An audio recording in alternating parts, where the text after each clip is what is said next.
La Corte Constitucional, en sesiones que ha tenido durante los días martes, miércoles y jueves, aunque mañana también va a haber sala plena, resolvió diferentes temas en materia de constitucionalidad y en materia de tutela en salas o sentencias de unificación.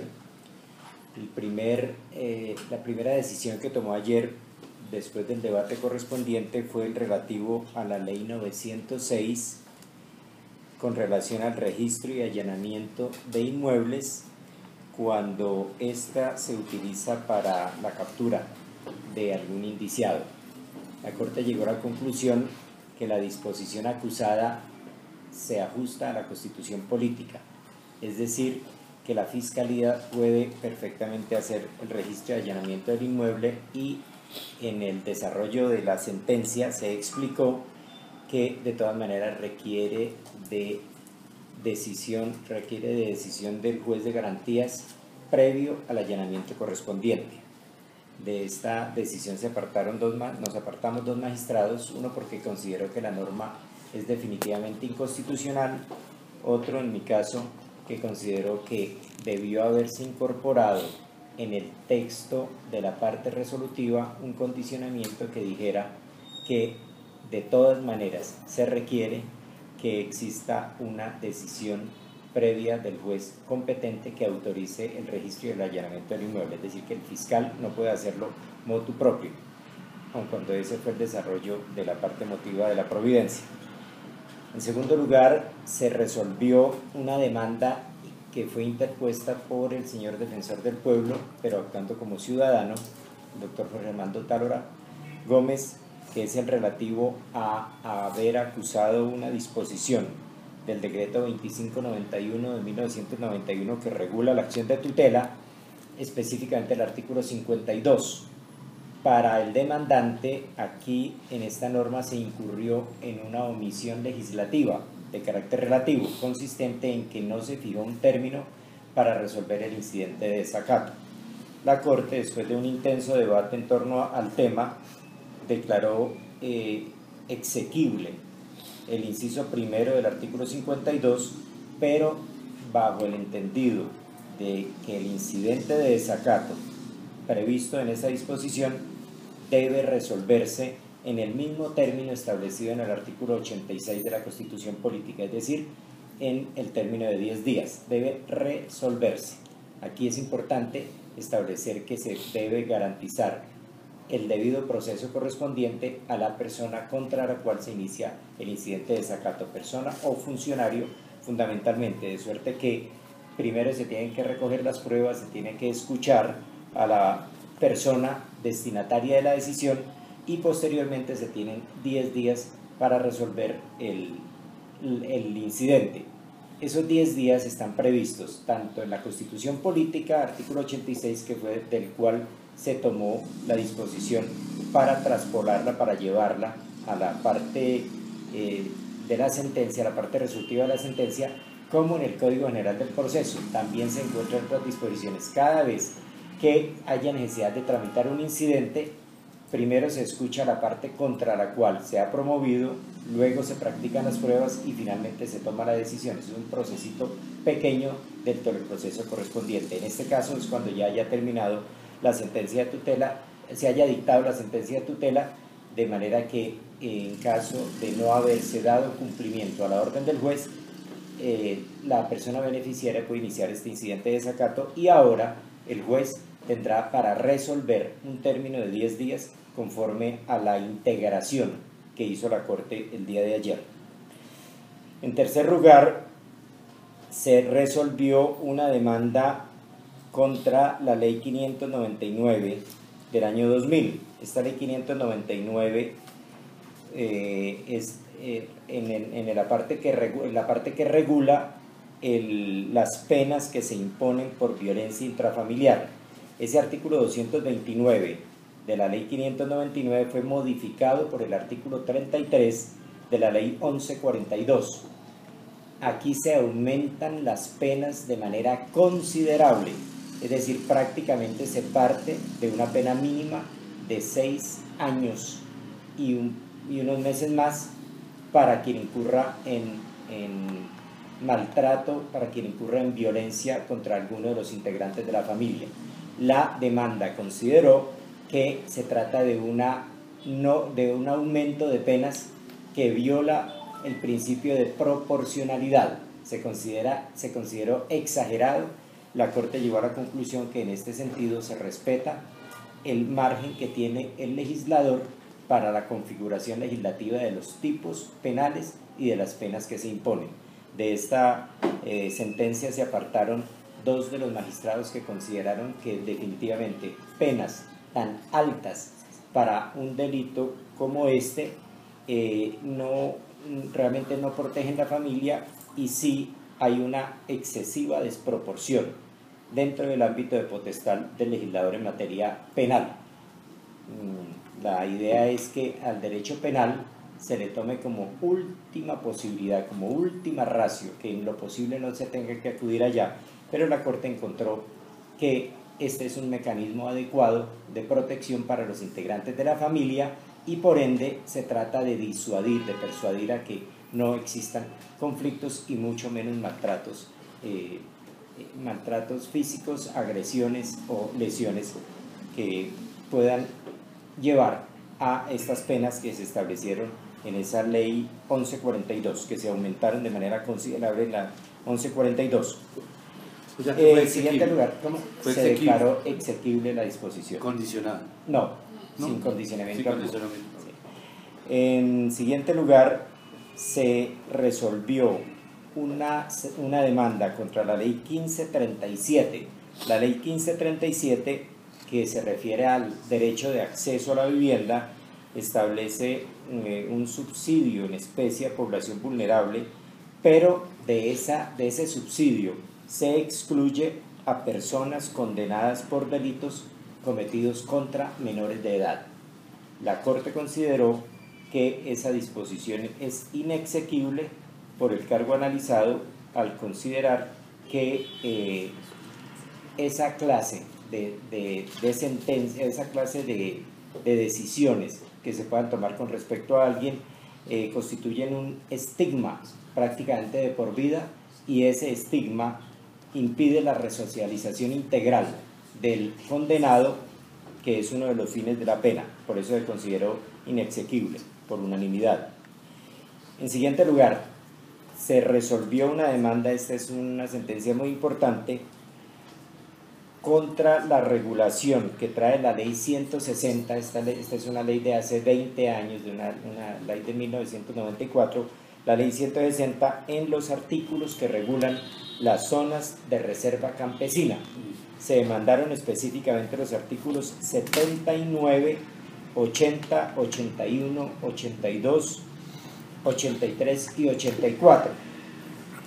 La Corte declaró exequible, es decir, está ajustado a la Constitución, no viola en manera alguna el tema regulado en la ley 160, de suerte que la creación de zonas de reserva campesina son ajustados a la Constitución, y lo que debe hacer es examinarse si en el área existen pueblos indígenas o tribales. La sentencia dice en su parte resolutiva: se declaran exequibles los artículos 79, 80, 81 y 84 de la ley 160, pero en el entendido que para la creación de una zona de reserva campesina debe examinarse si en el área en la que se pretende constituir esa zona de reserva campesina existen territorios de pueblos indígenas o tribales, o hay presencia de dichos pueblos, caso en el cual deberá garantizárseles a ellos el derecho a la consulta previa. En ese sentido, en consecuencia, se declaran exequibles las disposiciones que regulan el tema de la creación de zonas de reserva campesina.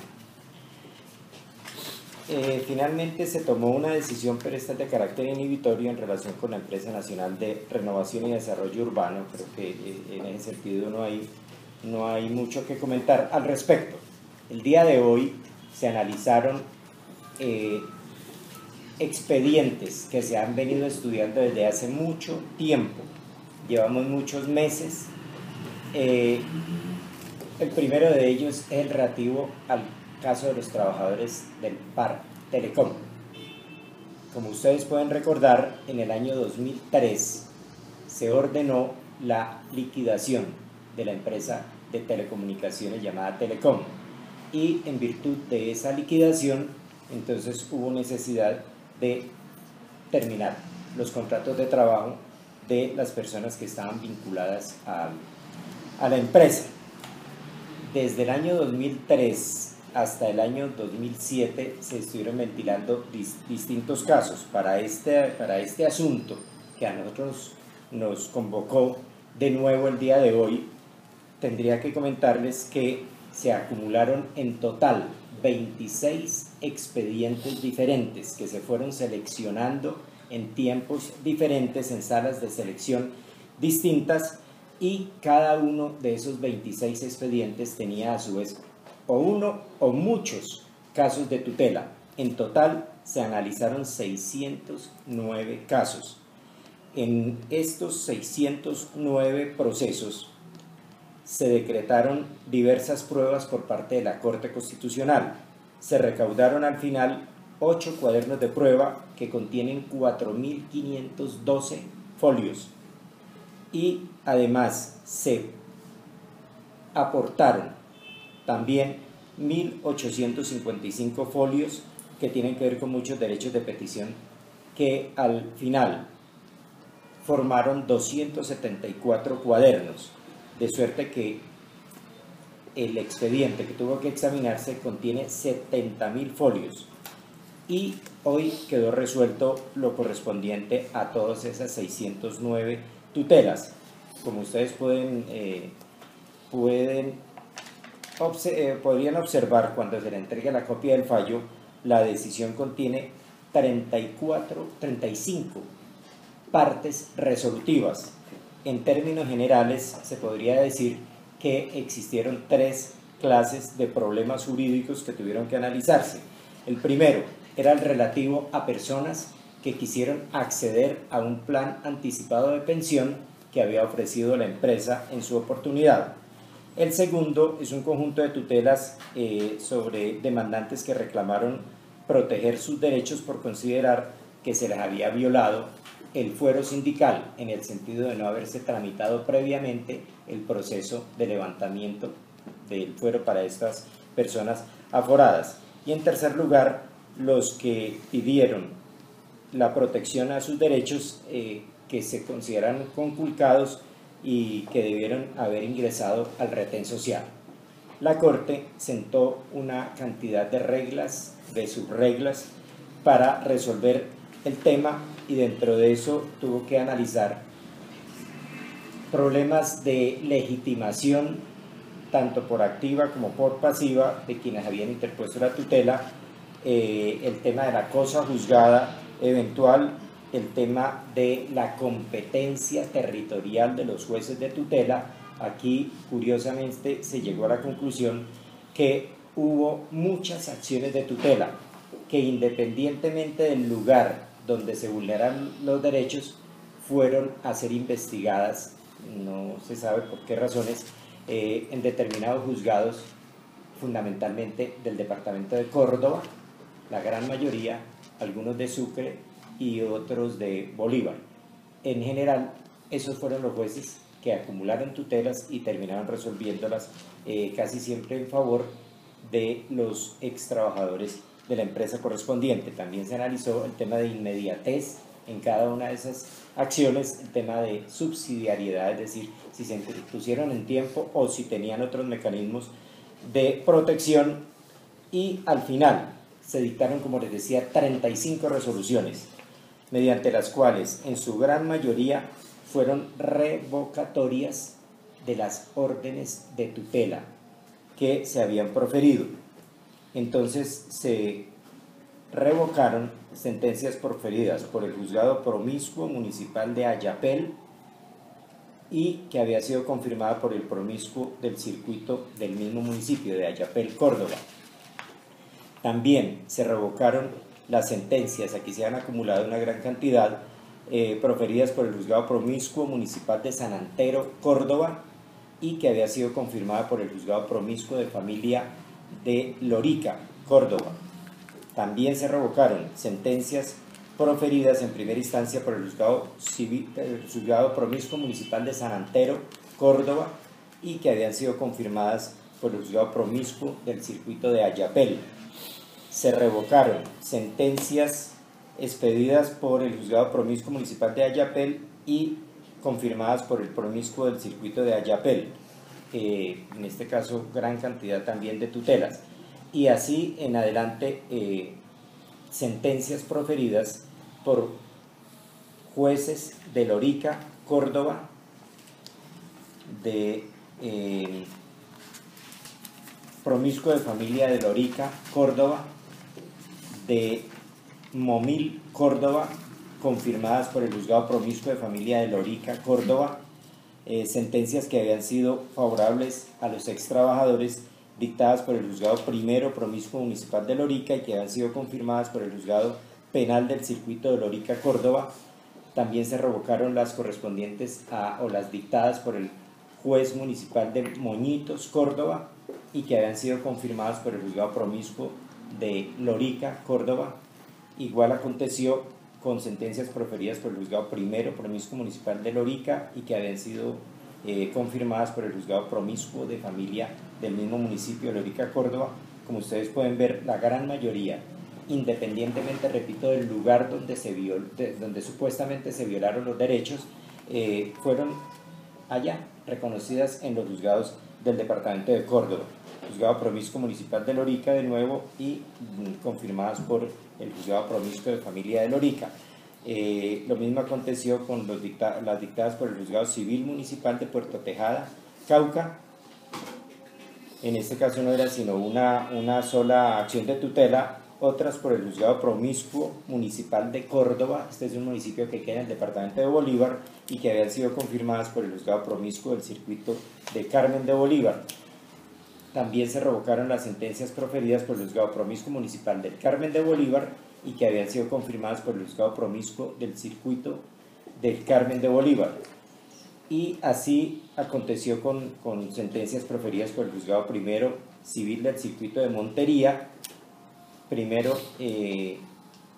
Civil Municipal de Montería, que inicialmente había sido apelado ante aquel juzgado, y del Juzgado 50 Penal del Circuito de Bogotá. En todos estos casos se revocaron las sentencias y se denegaron las acciones de amparo. Se consideró que habían sido proferidas con violación de las reglas establecidas en los términos que había dicho anteriormente. Hubo casos en los cuales sí se protegió el derecho de un grupo de padres y madres de familia que se les llaman jefes únicos de hogar, que tenían niños a su cargo y se consideró que deberían ser beneficiarios del retén social. A este grupo de personas se le tutelaron los derechos. En otros casos, con respecto a aforados sindicales, normalmente o bien se les protegió el derecho a dos de ellos, o bien se les creó un término para que ahora interpusieran la acción de tutela correspondiente en caso de que no hubieran hecho acopio de las acciones ordinarias ante los jueces naturales. Se revocaron sentencias proferidas por el Juzgado Promiscuo Municipal de San Antero también confirmadas por el Promiscuo de Familia del Circuito de Lorica, también de nuevo Juzgado de Promiscuo de Moñitos, Córdoba, confirmadas por el Juzgado Penal del Circuito de Lorica. Otra sentencia con un cúmulo de personas de Juzgado Municipal de Moñitos y en segunda instancia por el Juzgado Penal del Circuito de Lorica. Hubo necesidad de hacer investigar a las personas que hubieran intervenido en una de las acciones de tutela, sea como abogados o sea como personas que incidieron en la decisión como jueces. Y por esta circunstancia se consideró que se habían concedido muchas tutelas, pero de una manera que no correspondía a las reglas que se han fijado por la jurisprudencia de la Corte. Al final se ordenó a la Secretaría General de la Corte Constitucional que se publique esta sentencia en un lugar visible de la página web de la Corte Constitucional para que las personas que hubieran tenido fuero sindical tengan la información de que la Corte en el proceso de liquidación definitiva de Telecom les estableció un término o les garantizó un término para que puedan interponer los procesos, para que puedan interponer las acciones de tutela en caso de que no haya procesos de levantamiento de fuero sindical o de reintegro sindical. Y en general la gran mayoría de acciones de tutela fueron negadas por improcedentes. La última decisión que se tomó el día de hoy fue la correspondiente a una acción de tutela que había presentado el señor José Elías Guerra de la Espriella contra la Nación y contra la rama judicial. Amparado el señor Guerra de la Espriella en un dictamen del Comité de Derechos Humanos de Naciones Unidas, interpuso acción de tutela para que el Estado cumpliera las decisiones contenidas en ese dictamen y le indemnizara una suma de dinero por parte del gobierno a través del Consejo de Ministros. La Corte no aprobó la ponencia que se había presentado, que se discutió también durante muchas jornadas, y hoy se tomó la decisión por parte de todos los demás integrantes de la Corte, salvo el ponente de ese proyecto de decisión. Se tomó la decisión de declarar improcedente la acción de tutela por diversas circunstancias que van desde la imposibilidad de hacerlo porque las recomendaciones o los dictámenes, del dictamen de derechos humanos para unos no tienen carácter vinculante o obligatorio, o porque se consideró que en la actualidad no existe un perjuicio de magnitud o que tenga la actualidad indispensable como para ser protegida a través de la acción de tutela. Esas fueron las sentencias que profirió la Corte entre los días de antier y hoy. Magistrada, en el caso de la tutela de la magistrada María Mercedes López Mora, ¿qué decisión se tomó?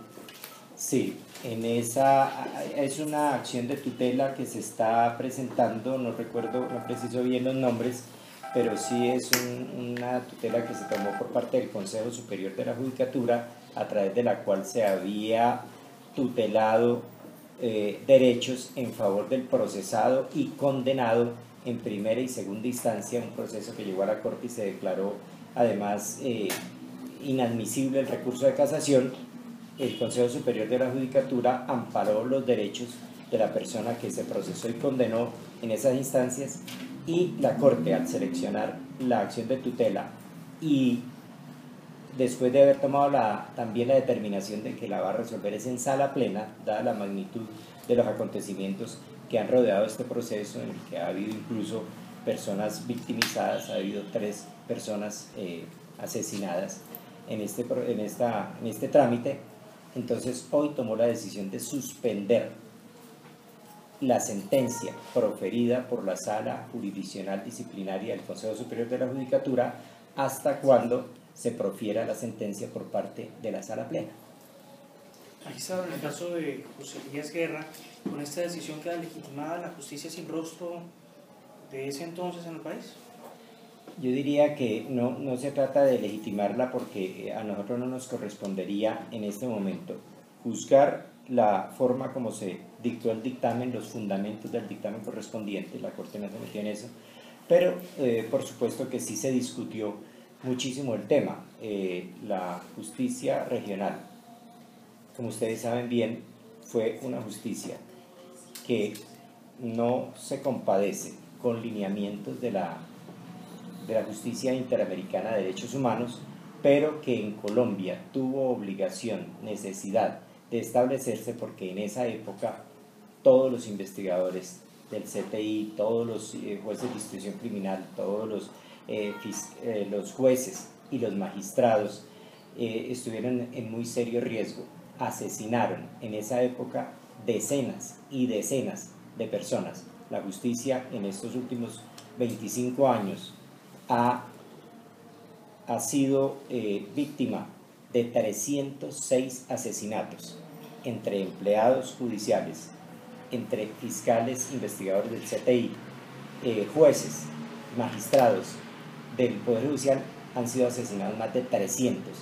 Y en esa época fue de tal magnitud la cantidad de asesinatos que hubo necesidad de tomarse esta determinación. No es que en este momento esté avalando, porque al fin y al cabo sobre eso la Corte se pronunció en su oportunidad, hace muchos años que se dictó una sentencia de constitucionalidad. Luego, si se trata de decir si se avaló o no se avaló la justicia regional, eso lo hizo la Corte hace varios años, hace 7, 8 años, que tomó la decisión de constitucionalizar, es decir, de encontrar ajustada a la Constitución esto.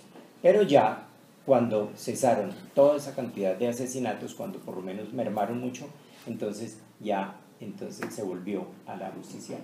¿Tuvieron en cuenta ustedes el mensaje ético de que pudiera caerse muchas decisiones del proceso 8000? Realmente nosotros estábamos mirando exclusivamente este caso.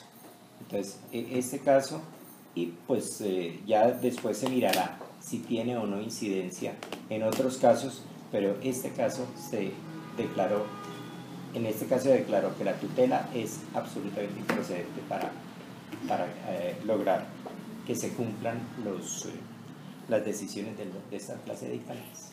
Magistrado, volviendo al caso de Telecom, ustedes compulsan copias contra los jueces y los abogados penales, disciplinarios, ¿cuál es el llamado? Sí, realmente es un expediente de los 26 que se acumularon, en el cual se detectaron irregularidades que hicieron necesaria la compulsa de copias para el Consejo Seccional y Superior de la Judicatura y para investigaciones que tengan que ver con lo penal. Entonces, en este caso se iniciaron respecto de abogados que intervinieron en las tutelas, como de jueces que tomaron la determinación. Un datico, doctor. El grupo de personas de cabezas, padres o madres cabezas de familia que se le amparó el derecho, ¿cuántos fueron?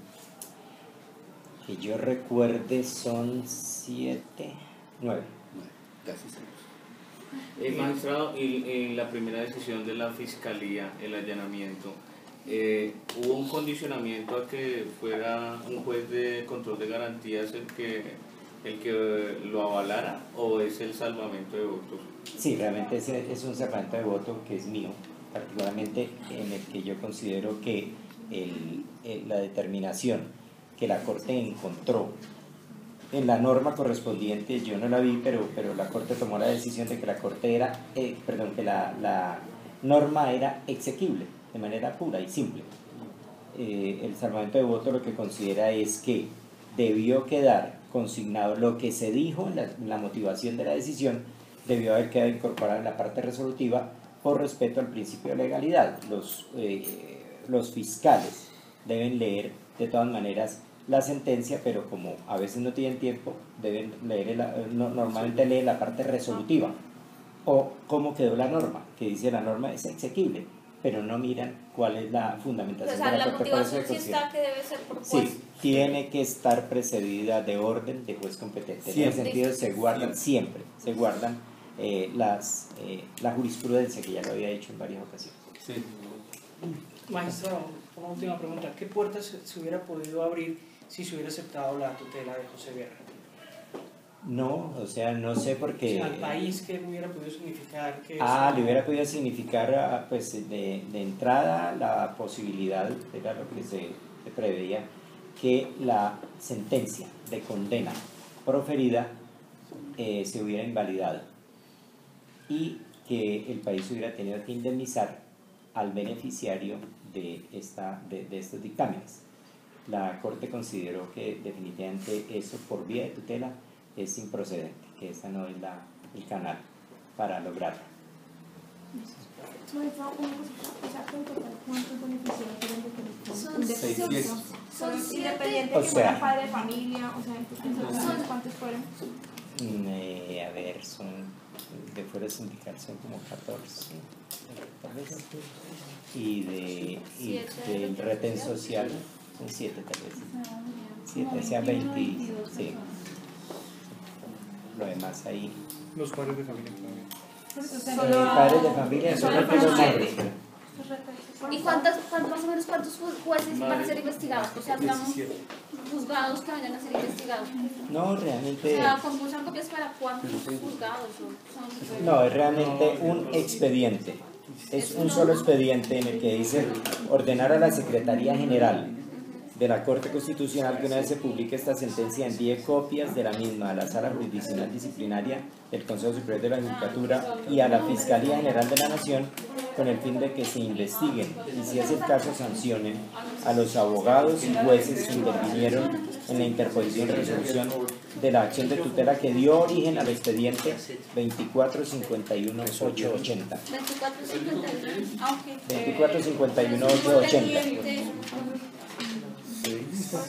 Pues yo recuerdo incluso